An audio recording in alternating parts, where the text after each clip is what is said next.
Hi everyone, and welcome to Kapow's Half Cut Comic Con. That'll trip me up all session. I'm Lucas Testro. I'm from the Radioactive Lounge Comics podcast, and I am super happy to be here with you this morning. I'm here with my Rad Lounge buddy, Larry Boxall. There he is, coming in live from his private gallery. Visits by appointment only. How are you today, Larry? I'm very excited today, Lucas. We're talking to a legend. We are talking to a legend, and we're talking in very different circumstances. Normally, we'd be talking at the other end of the day and with scotch instead of coffee, and probably a little bit more swearing. So we'll be on our best behavior. But hey, let's jump into it because it is an amazing session. And before we get into that, we should just talk about the reason why we're here, because it's an amazing cause. Kapow is teaming up with the Half Cut team, who are raising awareness and cash to protect the Daintree forest. And this year's appeal is extra special because once the purchase of Daintree Lot 155 is completed, the land is being given back to the traditional owners who will manage it for the long term. So that's very cool. And there are a few ways you can get involved. Why is it called Half Cut, you ask, Larry? I do. It's called thank you for asking. Great. It's called Half Cut because half of the world's forests are currently being cut down. And so there's several ways you can join the team today. You can join by literally going half cut. You could shave half your beard, or you've gotten rid of your beard, Larry. You could shave half your hair if you're really gung-ho, or maybe you could just braid half, put on face paint on half your face, go like Two-Face, or just put some flowers or foliage in your hair.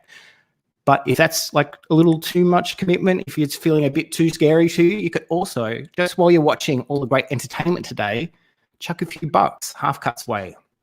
For more information and to donate, visit halfcut.org or just click the link in this video. All right, should we get into it? Because we've got a genuine treat to kick off proceedings. Live from New York, let's welcome the con's first guest. He's a writer who is a bona fide hero of both Larry and myself.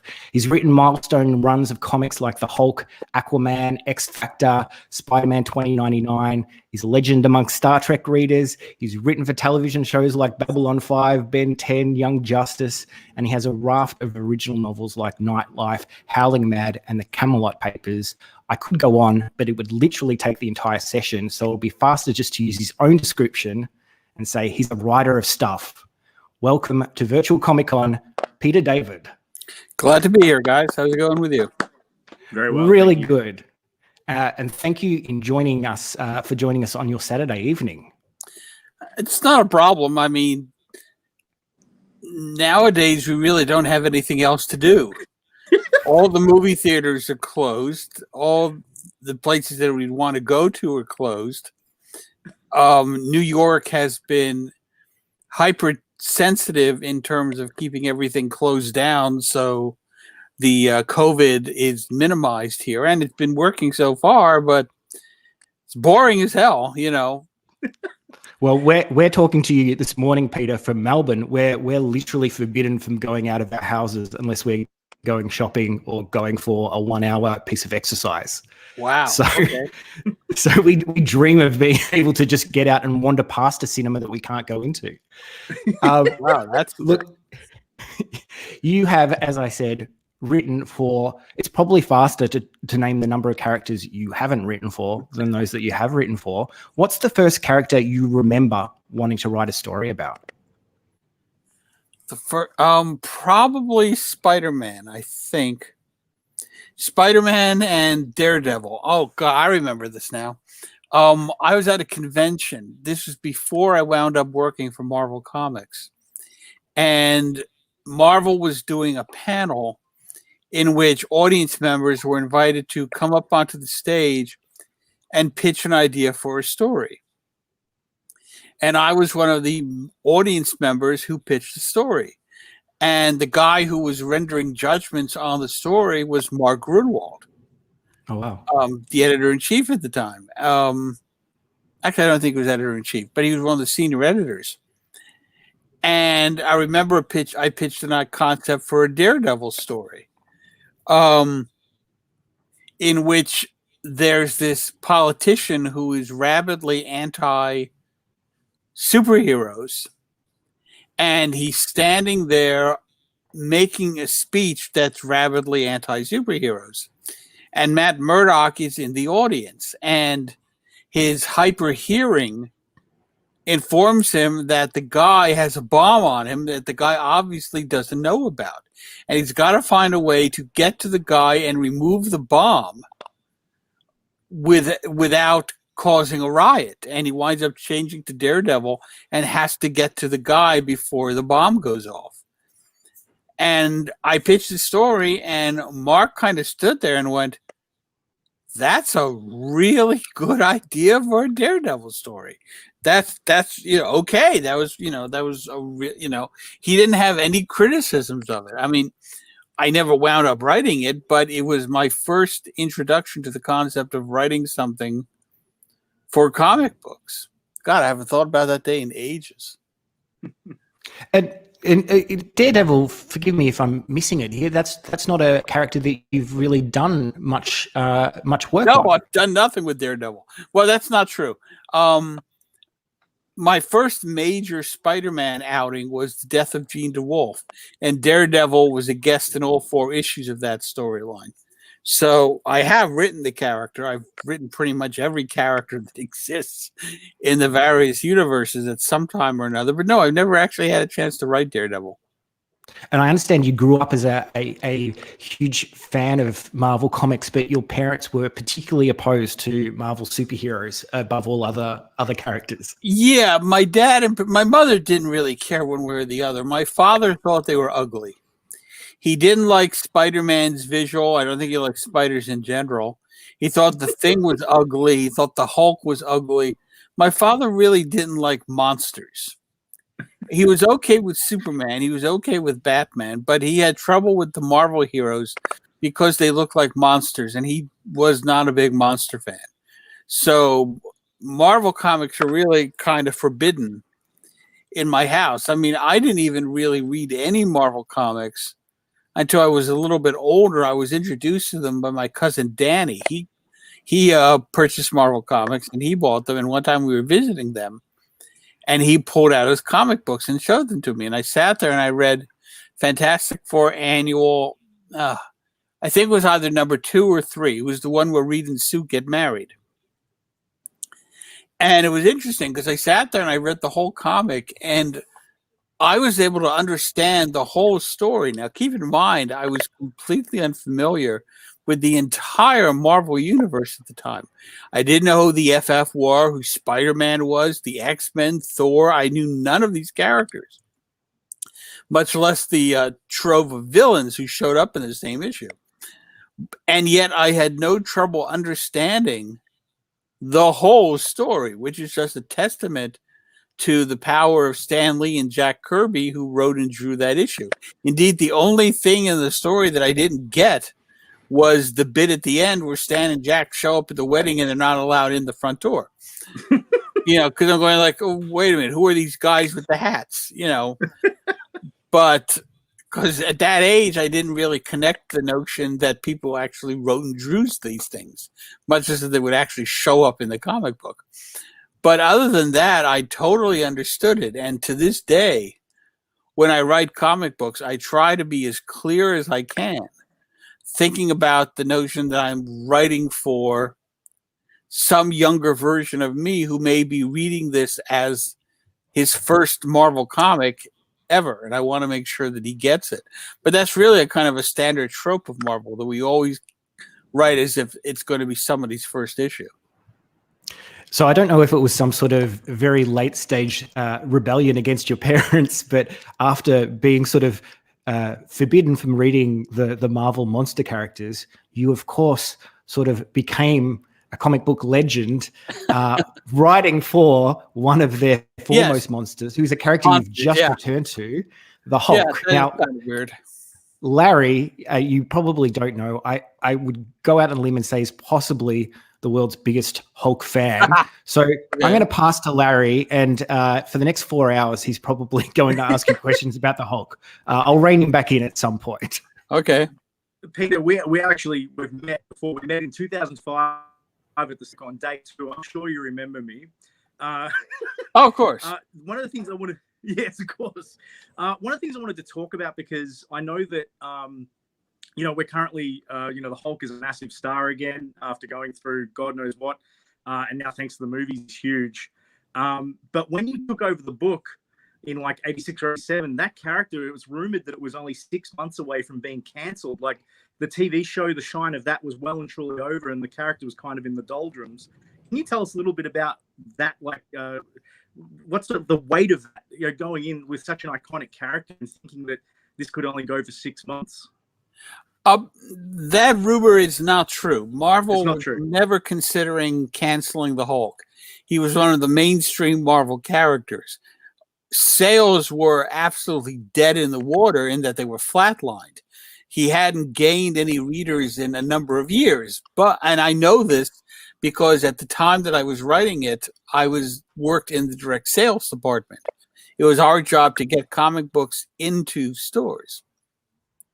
So I was aware of how everything was selling, and Incredible Hulk sales were absolutely flatlined. It wasn't in danger of being canceled, but it was not one of Marvel's top sellers. It was just flat and level. No one stopped buying it, but no one started buying it.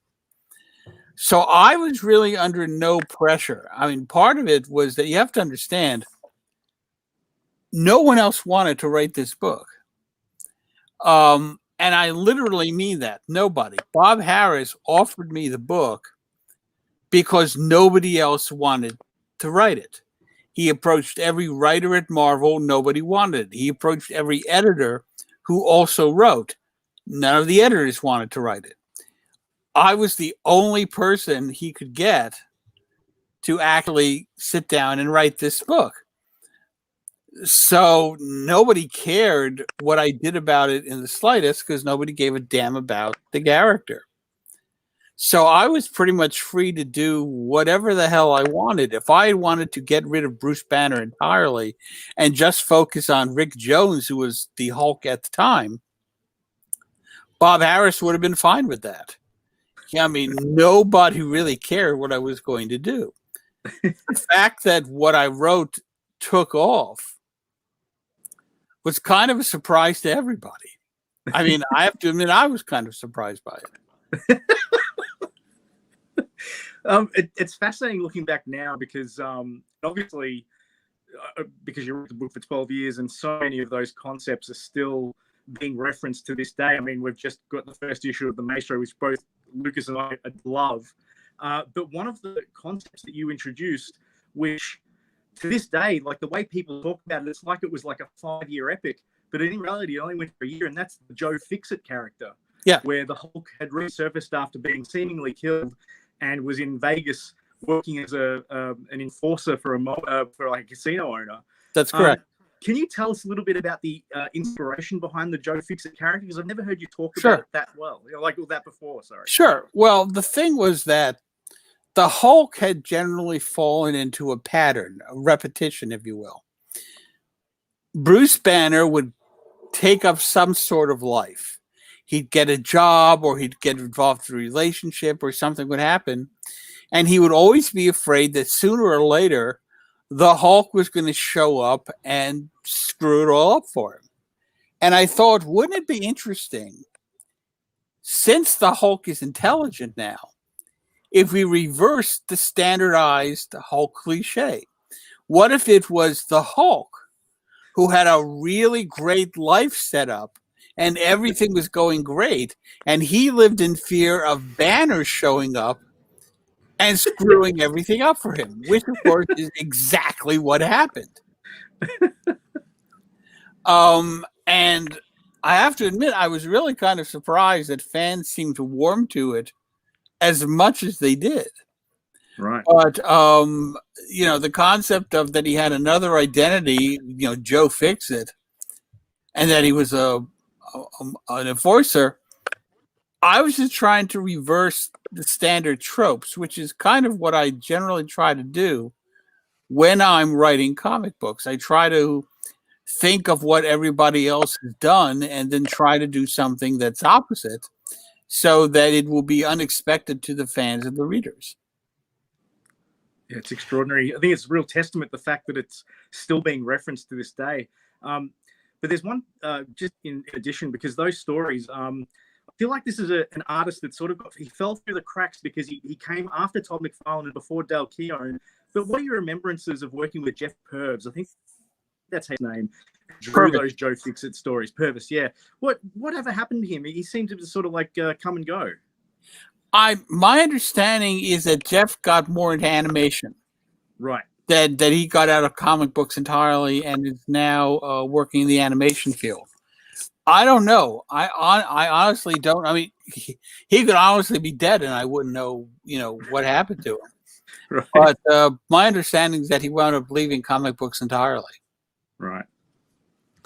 Now, Peter, one of your most fondly remembered Hulk stories is the Future Imperfect event.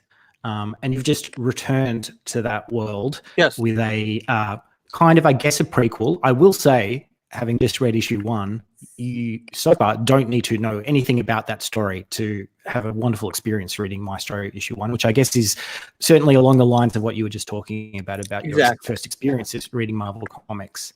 Yeah, I was kind of assuming that there are going to be people picking it up who have not read Future Imperfect. Although I noticed that Marvel reissued an edition of Future Imperfect the week before the Maestro came out. So, okay, you really don't have an excuse not to be familiar with it.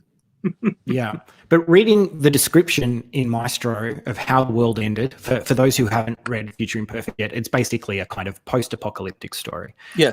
Reading the description in Maestro issue 1 of how the world ended, the book felt very timely because we do feel like we're kind of living at the end of times these days.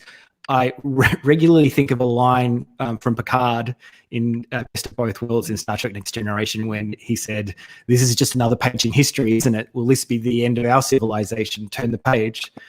And I know you certainly have a lot of strong opinions about what's happening in the political scene in your country and around the world at the moment. Okay. Did the state of the world play any role in you deciding to return to this story now, or did Marvel just give you a call one day? No, Marvel sent me an email one day. Will Morse, who's the editor of the Hulk comic book, dropped me an email and said, "Hey, we'd be interested in you doing a 5-issue Maestro limited series.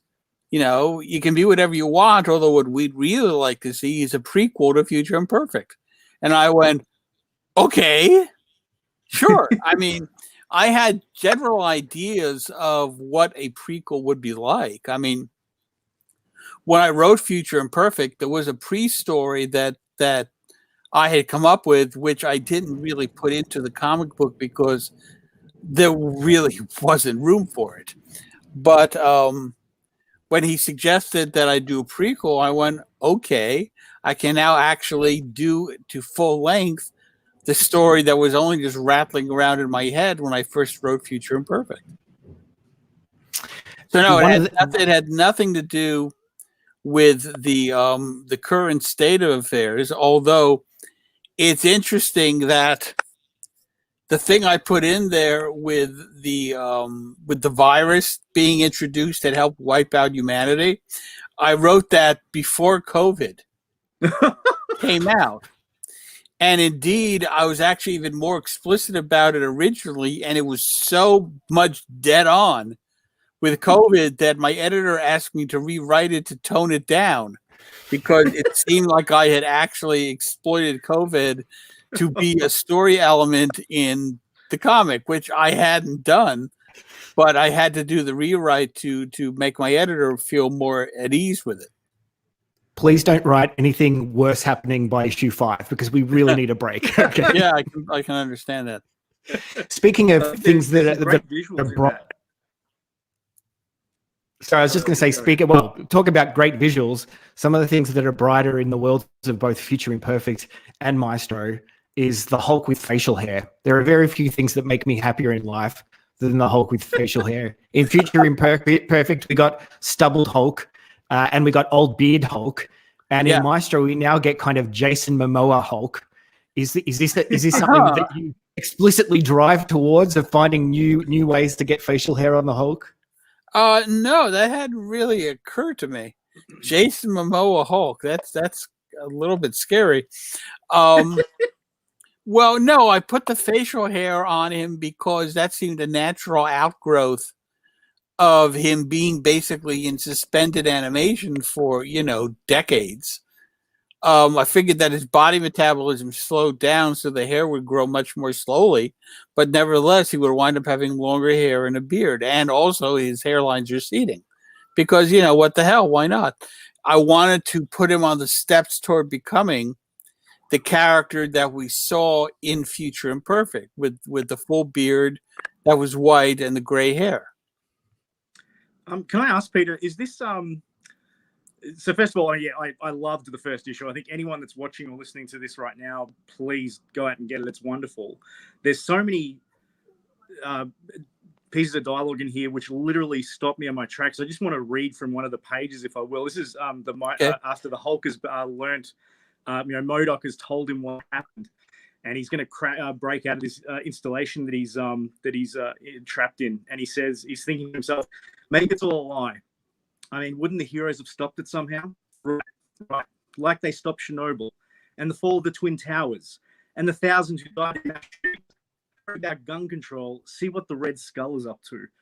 That literally made me stop, and I just thought, oh my God, it's like the last 50 years of continuity has just been reduced to rubble in this amazing dialogue. And it's like, yes, of course. Why hasn't Captain America done something about gun control? You kind of wonder. I mean, well, I mean, that's just kind of a broad thing. I mean, if the heroes existed in real life, the world would be very different. Yes. I mean, that goes back to when, World War II, when Clark Kent was brought in was drafted. I mean, did you know that? Back in the Golden Age, Clark Kent was brought in and examined to be drafted, and he was ready to serve, and they gave him an eye test, and his X-ray vision saw through the wall, and he wound up reading an eye chart in the room next over. And for some reason, it was a completely different eye chart, and they failed him because he said his vision was so bad. I mean, they've done all this kind of stuff. I mean, the only comic book that really addressed what the world would be like if there were really superheroes in it was Watchmen, when Dr. Manhattan went over and pretty much stopped the Vietnam War by himself. I mean, if we had Superman, ISIS would really be done. Yeah. I mean, Batman and Superman together could clean up ISIS in a week. So can I ask, is this a Hulk who remembers that he's faced himself before, that he knows his destiny? No. Well, actually, that's an interesting question.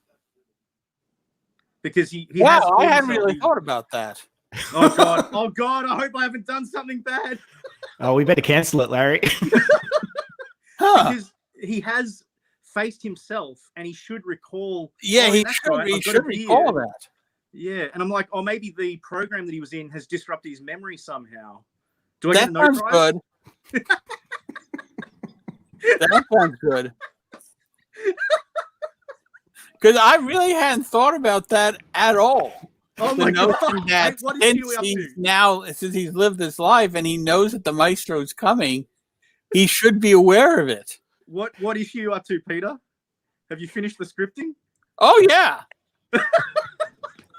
But isn't that human nature, Peter? We constantly know we're about to create the mistakes that are coming ahead, and we just can't help ourselves. We do. We all become our fathers. Damnation! Now I feel I should go back and do a rewrite on the 5 issues. Oh my God. Can we agree a code word if you do a rewrite in the line that acknowledges it? Just one word that Larry will know. This was me. No, I can't really go back and do that. Maybe a sequel, Peter.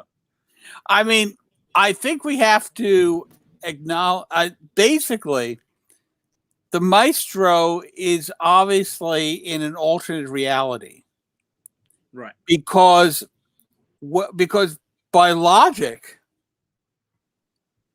when the Hulk faced him in Future Imperfect, Right. if it were the same guy, he should have known the Hulk was going to show up.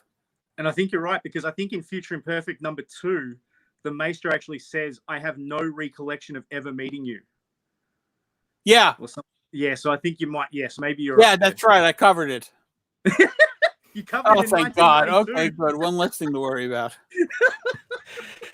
Let's talk about your writing.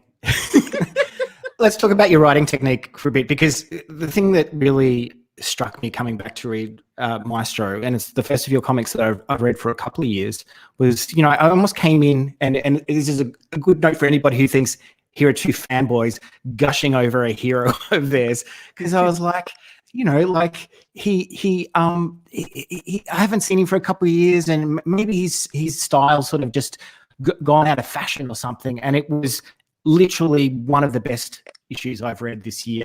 Excellent. I gasped multiple times. It like screws with your head. It's funny. It's exciting. You like, it's a crime that you are not writing a regular book if that's what you have an interest in doing now. You should still be on big characters. So, and one of the things that's so great about your style is how multi-layered your writing is. So I was wondering, do you do separate comedy and character passes on your scripts, or is it all just natural, comes out at once? Oh no, it pretty much hits the page as I write it. I do very little rewriting. The story just pretty much comes out. I mean, the Maestro is exactly as I wrote it.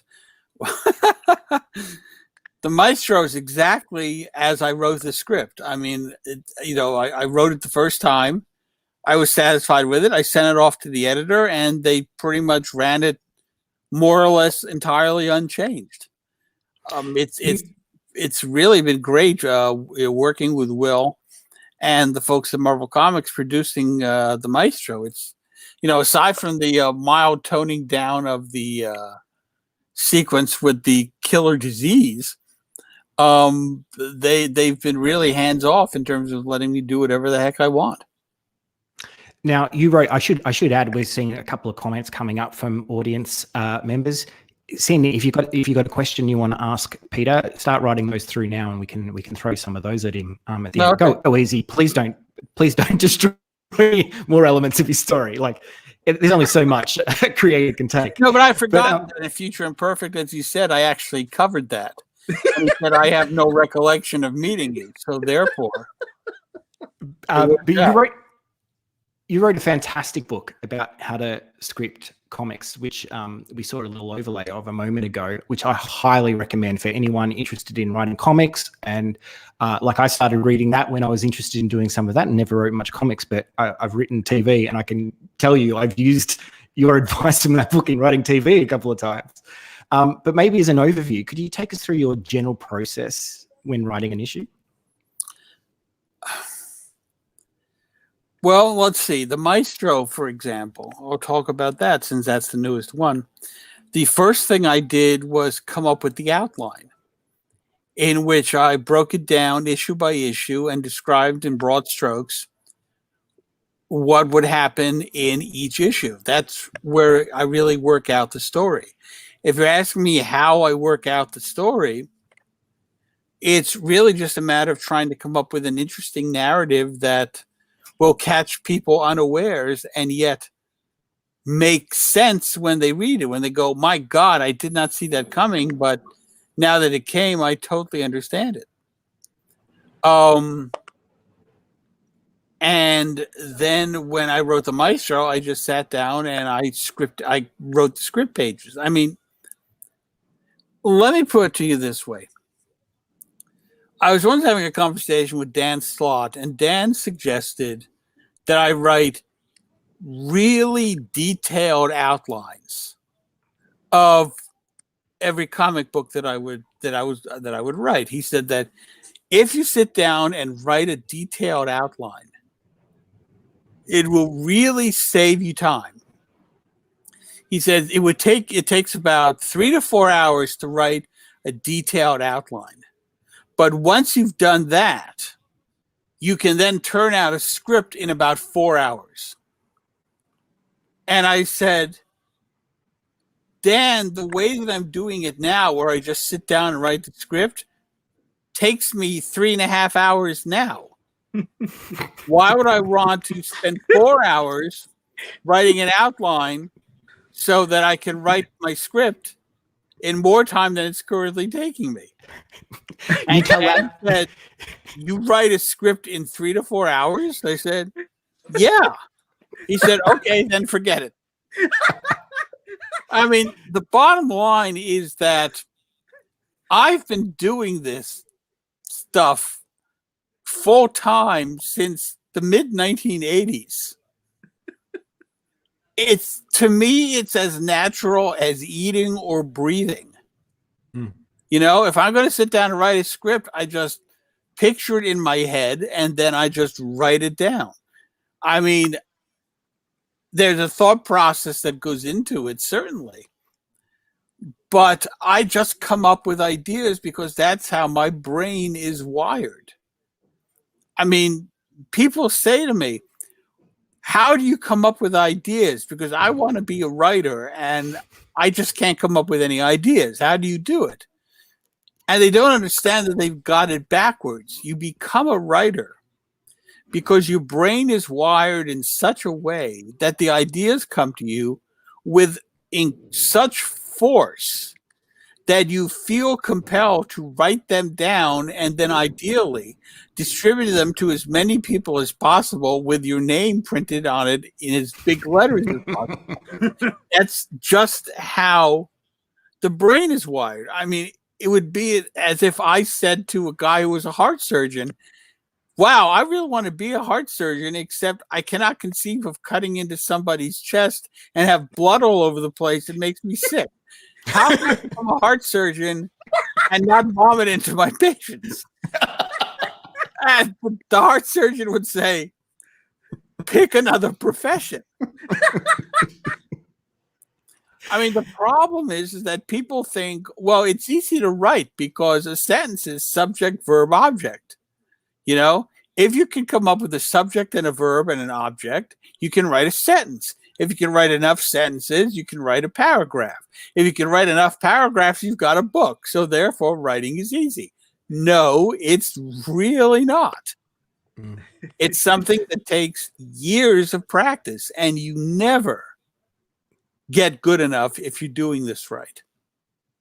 And what I love about you as a writer is that aside from all of that discipline that you need in any writer needs in order to tell a good story, you're a writer who's always been upfront about the practicalities of the job, that it's not all high art. Sometimes you have to sell a plot hole or deal with an editorial mandate.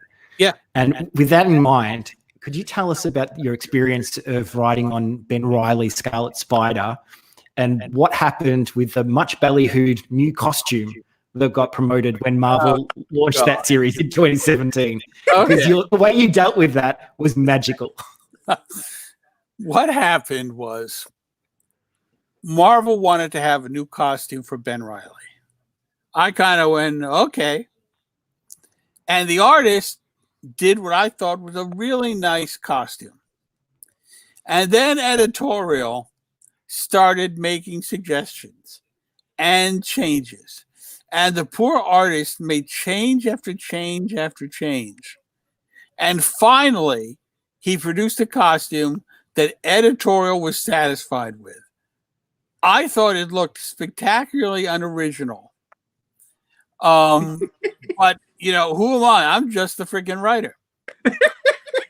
So they put out that costume. They put out pictures of it, and he drew the first issue. And they put out the first pages. And fans absolutely freaking hated it. Of course they did. I'm sure the artist hated it by that point, too. And the editors came to me and they said, okay, we got to ditch the costume and go back to the original Scarlet Spider costume. Because the fans are going absolutely apeshit crazy over this. And I said, okay, fine, because I didn't care. I write about the characters. I don't give a damn about their clothing. So they said, okay, come up with a story in which he changed his costume back to the original Scarlet Spider one. And my original notion was that, the Spider-Man musical on Broadway? Yep, turn off the dark. Right, exactly. There was actually supposed to be a traveling road show of it. So my original story was that there was a traveling road show of the Spider-Man musical, and Ben winds up backstage and he finds a Ben Reilly Scarlet Spider costume, and he has to quickly change into it because he needs to go into action and he's not wearing his costume, and he decides he wants to keep it. And the editor said, no, we can't do a story that makes fun of the Spider-Man musical. And I went, okay. And I decided, you know what? Let's just go with the whole fan thing. And I had it be with a bunch of Spider-Man fans all wearing different costumes. And Ben Reilly winds up hijacking the costume of the guy who's dressed like the Scarlet Spider. And the thing that was really hilarious was that I had the fans in the story dissing Ben Reilly's costume. And I had them saying things that the fans had said online. And the result of this was that fans who had absolutely no clue how long it takes me to write a comic book were saying, oh my God, this is proof of Peter David's brilliance. He knew all along that we'd hate the costume. This was only temporary. And he even knew the stuff that we were going to say about why it looked so terrible. No. It's just that we had circulated the first issue pages and they said all that stuff, and I hadn't written the next issue yet. So we went, okay, and that's, but all I did as a result of this total fiasco of a costume was further cement my reputation as being so freaking brilliant that I know ahead of time every freaking thing the fans are going to say. But what you also did from a story point of view that I thought was so glorious was that, you took this, what could have been an ignominious backflip, and turned it into a moment that brought all of the fans who would have been against this story on your side. Yeah. And in a glorious character moment for Ben Reilly, who is an anti-hero, who essentially mugs a fan. Oh yeah, he does. He just takes the poor guy's outfit. Because why not? Peter Parker would never do that, but Ben Reilly, sure. What the hell? I just turned it into, instead of just throwing up my hands, just having him say, wow, I changed my mind. That was a really stupid costume. I decided to make it a story point and just run with it. And it just seemed the best way to proceed. Now, we're getting towards the end of our time, but I do want to jump away from the world of Marvel to talk about Star Trek, which was one of the first ways I came to love your work. And first off, I want to apologize to you. I need to make a formal apology to you for plagiarizing your work, for plagiarizing in particular Star Trek issue 10 in my graduating year's report in the school yearbook in 1991. When I had to write the essay on behalf of the final year. And I took a couple of lines from a conversation where Spock explains to Sarek the meaning of friendship and says that a friend is one who you are pleased to see, even at a time when you'd rather see no one. And that's sat on my conscience as somebody who became a writer for some time. So apologies for that. Okay. Star Trek is something that's been such a significant part of your life and career, and another sign of your amazing ability to capture voice as a writer. Probably part of what makes you, I guess, so timeless, your writing style. But rereading last night that Star Trek run, which comes from around Star Trek 5, just the way it captures those voices was incredible, and not just the voices of the characters, but those characters at that particular moment in the continuity. What's the appeal of Star Trek for you? What's driven this love to stay and work in this story world of Star Trek for so many decades? Well, I mean, I've been a fan of Star Trek ever since the original series, although that's not exactly right. I didn't see the series when it was first on the air because my parents controlled the TV. We only had one television in the house at the time, and they were never slightly interested in watching Star Trek. So there was no way that I could have watched it when it first aired. But I started getting into it actually through the James Blish novelizations. And I was so freaking dim-witted that I didn't understand that these were episodes that had actually aired. I just thought they were original short stories, you know. But reading the books caused me to fall in love with it. And then when the show went into syndication, that's when I really started to latch on to Star Trek. And I'm just fascinated by Star Trek because, to all intents and purposes, Star Trek is modern mythos. Okay, I mean, do you guys know what the actual definition of something being mythic is? Tell us. No. It's when people will define something within its own reference. By that I mean, if you say to someone, "Who is Ironside?" They say, "Oh, he was a character on television that was played by Raymond Burr back in the 60s." Okay. They will describe it within the context of what it was. If you say to someone, "Who is Clark Kent?" they will say, "Oh, he's Superman." They won't say he was a character who first appeared in Action Comics #1 back in the 1930s, created by Jerry Siegel and Joe Shuster. They will say he is Superman. That's what makes Superman a mythic character. Same thing with Star Trek. If you say to somebody, "Who is James T. Kirk?" they will not say he's a character played by William Shatner in 3 seasons of a TV series named Star Trek. They will say he's the captain of the Enterprise. Indeed, if you say to someone, "Who's the original captain of the Enterprise?" they will say without hesitation, James Kirk, although they might say Christopher Pike, depending upon who you're talking to. But, the characters are defined within the reference, within the frame of their own reference.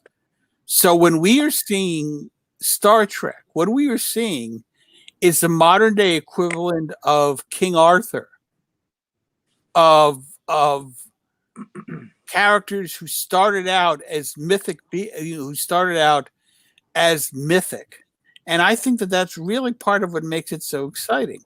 When I write Star Trek, I'm contributing to that mythos. I'm taking my place beside the guys who wrote The Adventures of King Arthur and the Round Table, The Adventures of Robin Hood, characters who may or may not have been real, but it really doesn't matter because their myth has elevated them to above the concept of, was he real? Was he fiction? Doesn't matter. He's King Arthur. He's Robin Hood. He's James T. Kirk. Now, you wrote your own spin-off series or co-created in novels with Star Trek New Frontier. And of course, we're living in this co-created, yeah. And we're living in a Star Trek television renaissance now. How are you enjoying these new iterations of Discovery and Star Trek Picard? I think they're okay. I'm not as thrilled with them as some people were, although apparently not everybody is all that thrilled with them either. I mean, I think Discovery is interesting, but the plots seem kind of all over the freaking place in Discovery. And in Picard, it started off very strong, and then I don't know what the hell was going on with that story by the end. It was just, I completely lost track of what Picard was supposed to be up to, or what he was involved with, or what his mission was. I didn't know what the hell Riker and Troy were doing in there. I just didn't quite understand the series, and apparently I wasn't the only one. Ratings in Picard dropped off precipitously. Its debut had the highest ratings of any CBS Plus debut. And by the time they got to the last episode, they had lost 50% of their audience. Wow. That's pretty considerable. I'll tell you what I have been enjoying. Star Trek Lower Decks.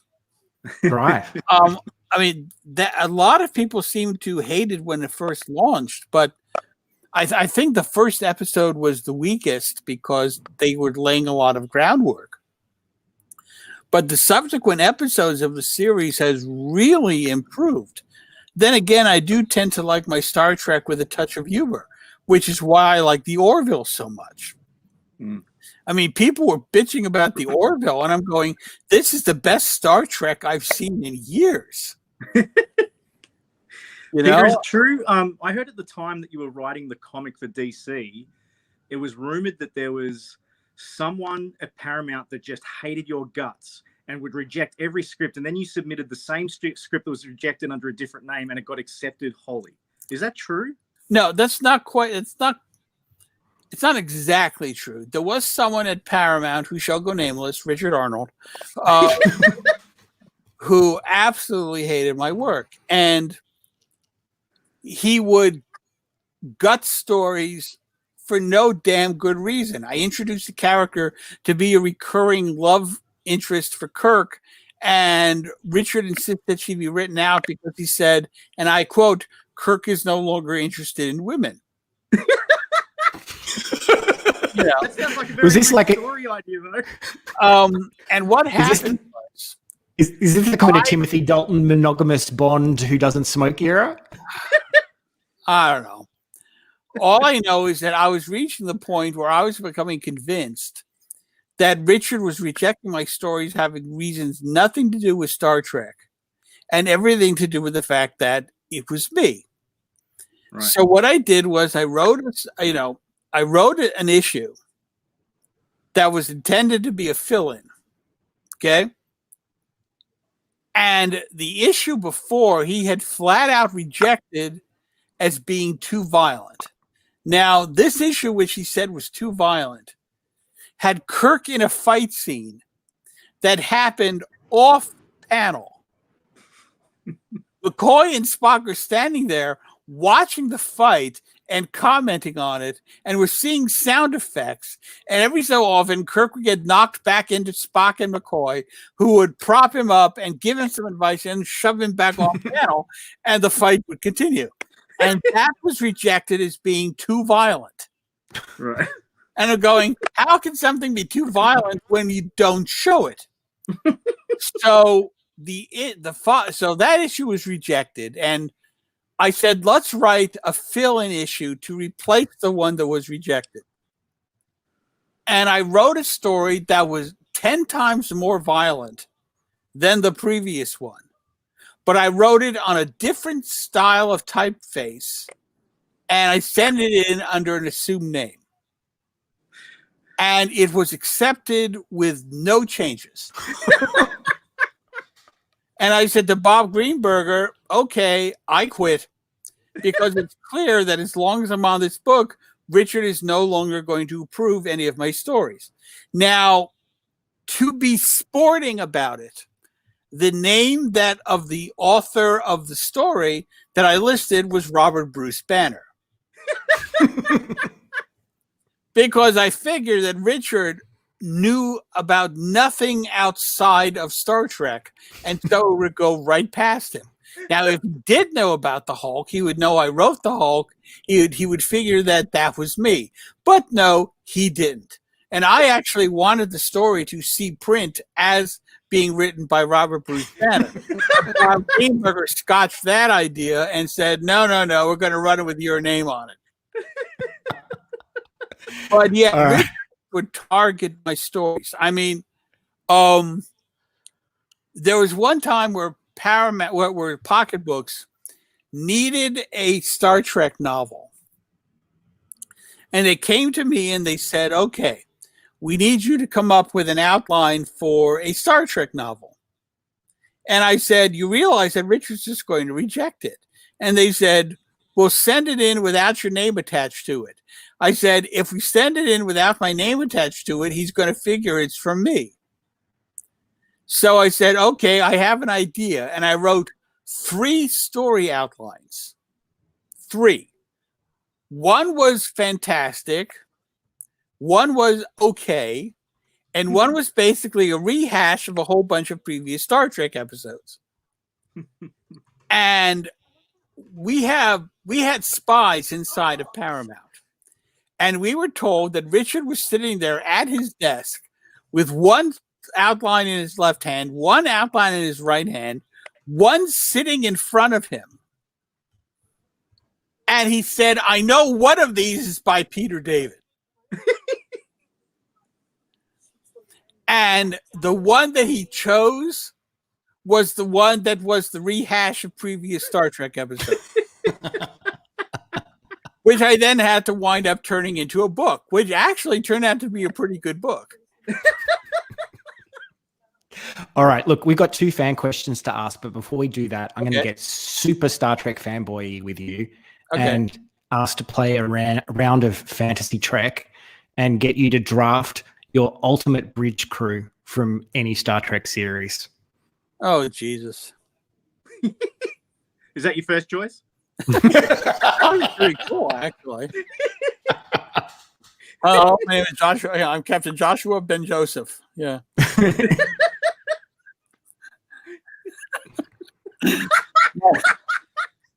Yeah, you like that, huh? I love it. Let's start doing this. On the Starship Nazarene. That's just perfect. That's just perfect. Is Richard Arnold still around? We can pitch. Yeah, get Richard Arnold on the phone. No, Richard's long gone. Oh, is he? Oh, As soon as he left the Earth? No, he was fired. All right. Richard basked in the reflected light of Gene Roddenberry and started to think that he was the actual source of the light. He learned when, after Gene died, within 24 to 48 hours of Gene's passing, Richard was gone. Wow. I mean, it's like the folks at Paramount's, wow, Gene's dead. Okay, let's get rid of Richard Arnold. And he didn't know it was coming. He was sitting in his office, and they walked in, and they said, hi, Richard, you're fired. Get your stuff together. These nice security men are going to walk you out of the office, and please do not even think about trying to take stuff with you. So that, Richard has not been involved with Star Trek since within a day of Gene Roddenberry passing. Did you ever get to meet Gene Roddenberry? Yes, I met Gene once or twice. And did he know your work with the? No, I met him before. Right. Before I was writing Star Trek. Right. I know that Richard poisoned him against my work. Right. Indeed, I was actually supposed to go on a Star Trek cruise, and Gene was going to be a guest on the cruise, and I was really excited about it. And Richard got me booted off the cruise. He said to the convention organizers, if Peter David is on this cruise, Gene Roddenberry will not be there. So what the hell did you do to this man, Peter? What? What the hell did you do to this man to turn him so against you? Well, Bob Greenberger suggested that I sit down with him when I first started writing the comic book, and it was my first introduction to him. And we sat down we went to breakfast at a convention, and Richard told me that he thought that the ideal Star Trek comics were the ones that Gold Key had published. Oh, wow. And I laughed because I thought he was kidding. And it turned out he wasn't kidding. And he was not pleased that I laughed at him over that. And it just kind of went downhill from there. How could anyone think that, though? That was the days where the artists were drawing the Enterprise upside down. Upside down and jets coming out of the nacelles. I mean, yeah. And I think it was white for a couple of issues. I mean, it was just terrible. All right. We need to wrap up. Unfortunately, I could sit and ask you questions for so much longer. You've gotten a pass out of your fantasy draft question with that detour. We do have a question from the audience who rightly observe that your work has essentially laid the grounds for Yeah, two right. very popular cinematic incarnations of superheroes, being the wilder Jason Momoa Aquaman we see in the DC cinematic universe, and the Professor Hulk, Smart Hulk we got in Avengers Endgame. I guess the question to that is, do you look at that mostly with pride to see your work, reaching other media and being loved by people, or with frustration that other people are getting to take your stories and characters and get those accolades? I love it. I mean, keep in mind that comics are also are modern myths, and it means that my contributions to the mythos have become enshrined into the characterizations. I mean, when Zack Snyder first put up a picture of Jason Momoa as Aquaman, it amused the hell out of me that modern day fans are going, "What the hell is that? That doesn't look anything like Aquaman." And the older fans are going, "No, that's Peter David's Aquaman." I love the notion that this character has been around since the 50s, and yet the Peter David's Aquaman is a thing. When the merged Hulk showed up in Avengers Endgame, I was thrilled. I mean, I was at the Marvel screening, and the moment he came on, I go, "Yes!" I love it. Yeah. Had you had any word that they were going to do that iteration of the character there, or did you find out for the first time as it happened in front of you? I had no. Oh, I would wow. say I had no clue, but I did have a clue because they had released a Hulk action figure from Endgame, and it looked nothing like the Hulk in the way that he had been portrayed in the previous movies. It looked more like my merged version of him, which indeed, as it turned out, was exactly what it was. So I was hoping that he would indeed have the merging of the Hulk's physicality and Bruce Banner's personality. But I was thrilled. I mean, my name is actually in the closing credits. Yeah. So it should be. In both Hulk and Aquaman. In both Endgame and Aquaman. It says, in the special thanks section, there's my name. I could not be happier. Yeah. I mean, and I'm also very pleased that my version of Aquaman, the movie made over $1 billion frickin' dollars. Holy crap! I have to think that if they'd done the filmation version of Aquaman or the original comic version of Aquaman, it wouldn't have had the same impact. But you put him out there with a beard and long hair and an attitude, and people, showed up to the tune of over $1 billion. Okay, I'm fine with that.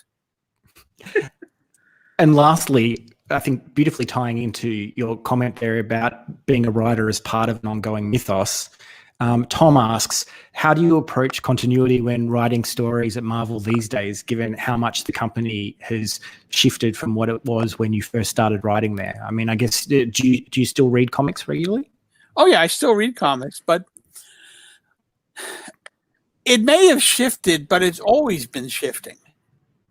I mean, when I started working at Marvel, and then we did Secret Wars, and we had the Skrulls invade, and there's always been changes and shifts. And Iron Man got drunk, and he stopped being Iron Man, and Rhodey took over, and there's been all these things that have been always happening. And that's just the nature of the game. You're always changing things. You're always trying to come up with new and interesting and different approaches. I think what's interesting is that Marvel and DC have taken completely opposite approaches to this. Marvel's continuity, although it may be long and involved and tortured, is still pretty much consistent. Everything that has happened in Marvel Comics has happened in Marvel Comics. DC keeps rebooting it. They keep saying, okay, all those stories that you invested years of your life in, they don't count anymore. They never happened. This is a brand new Aquaman. This is a brand new Supergirl. This is a brand new Wonder Woman. And I think that's really a problem because The whole point of comic books is to maintain, a semblance of reality. You want to give the fans a relatively consistent universe. It's not like Robin Hood, where we're going to do a brand new Robin Hood version. Well, we have to adhere to the Errol Flynn version. No, we don't. It's a Robin Hood. It's just a character. Marvel isn't just interested in characters. Marvel is interested in an actual universe that's coherent. You compare it to the DC movies. Marvel's got 10 years worth of movies that told one big freaking story. And aside from recasting Rhodes, the characters have all been very, very consistent. DC is all over the place. They've had like 5 different guys playing Batman, including 2 or 3 at the exact same time. And they've actually kind of thrown up their hands and said, okay, that whole Crisis on Infinite Earth thing we did to get rid of the multiverse? Screw it. We're going to do Crisis on Infinite Earth to actually extend and explain and solidify the multiverse. Our movies and our TV shows all occur in the same continuity, but it's all different versions of them in different multiverses. Huh?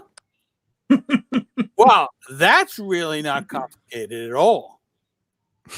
As opposed to Marvel, which starts with one story and just tells that story. I mean, yeah, there are some outliers like the Ang Lee Hulk or the Tobey Maguire Spider-Man stories, that kind of thing. But the bottom line is that all the Marvel Studios related films really pull together. And now Sony was doing Spider-Man movies, but those fall in line with the rest of the Marvel Universe. And we're going to be doing more X movies, but those are now going to fall in line with the Marvel Universe. There's just going to be consistency. And you've contributed invaluable story elements to both the cinematic universe and certainly to the comics universes of so many of those characters. So once again, thank you so much for all of the hours of reading joy that you've given Larry and myself, and I'm sure all the people watching this stream at home around the world. Thank you, and thank you for joining us here today. Happy to do it. Peter. You're the best. Well, what else should we look out for you coming up apart from Maestro? We've got Maestro, we got Symbiote Spider-Man. I have other projects that are in the hopper, but are too much in development for me to actually go into detail about what they are. So I would love to answer you on that, but I can't. Peter, just quickly, can you, I'm dying to hear this, and I'm sure some of you listening to that are as well, but do you have any thoughts on Immortal Hulk? Are you a fan of that series? Oh, yeah, I've been enjoying that. Do you like that direction of the character? The sort of yeah, I mean, I think it's nice that they seem to be using things that I came up with. Yeah. I mean, I'm not thrilled that they had Doc Samson waking up in a cemetery that had crosses in it, since, he's Jewish. He's Jewish. But other than that, no, I've been enjoying it. And indeed, when we do the next Maestro series, I am going to actually be doing some nods to Immortal Hulk that I think the fans of the series will enjoy. Peter, have you just confirmed a sequel to the Maestro here on the Radioactive Lounge? It's not the Radioactive Lounge, it's the Kapow Virtual Comic Con. Have you just confirmed a sequel to Maestro? Have I what? Just confirmed that there will be a sequel to the Maestro series. Yes, there will be a sequel to the Maestro series. Very exciting. Can't wait. Well, I can't think of a better note than to wrap that up, because Maestro in stores right now, issue 1 is one of the best issues of comics you will have read this year. So get into your local comic shop. Next year when we're nominating Eisner Awards. Peter David, thanks again for joining us. Happy to do it. That's us for the first session. There's plenty more entertainment coming up for the rest of the day. There's a cavalcade of comics panels all afternoon. So grab a drink of choice, some snacks, sit back and enjoy. And hey, if you have a free moment, why not click the link that is hopefully sitting on your screen now, or go to halfcut.org and make a donation to help save the Daintree Forest. I'm Lucas Testro for the Radioactive Lounge podcast, and that's Larry Boxall. Say hi. Hello. Say bye, Larry. Bye. And we'll see you later. Hi, it's Larry and Lucas from the Radioactive Lounge. You know, Kapow's great, but there are some things you can't do while you're watching a video show. Can't drive a car. Can't perform brain surgery. Can't shoot anyone in an active war zone. You can get your comics fix while doing all those things one way. You can listen to the Radioactive Lounge. Everything you need to know about comics and pop culture, and a whole lot more you probably don't. Delivered straight to your ears fortnightly on iTunes and at radioactivelounge.com.